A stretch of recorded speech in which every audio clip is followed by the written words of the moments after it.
The clinical applications are increasing, requiring an ongoing advancement in the operation rooms.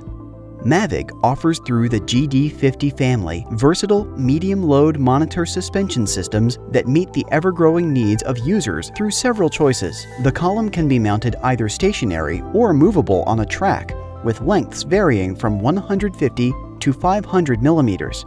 Track is available in two lengths, 2500 millimeters and 4000 millimeters. For stationary version systems, a mandatory ceiling mounting substructure between the concrete and false ceiling is required, available in 3 variable sizes based on the gap distance.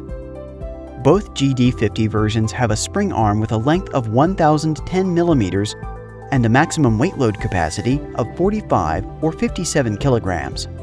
The stationary version can offer additional arm reach through an extension arm of 1200 millimeters. GD50 can carry 1 or up to 4 monitors with sizes ranging from 19 to 32 inches. Monitor cables can be routed internally, keeping in mind that all components are earthed for electrical safety.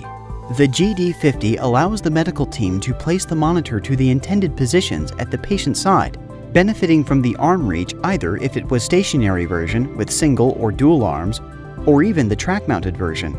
The spring arm offers a vertical movement of plus 40 degrees for the 45 kilogram spring arm version and plus 28 degrees for the 57 kilogram spring arm version. Both versions can go down to minus 40 degrees, enabling to have vivid viewing angles when the monitors are viewed. Contact us to know more about our solutions.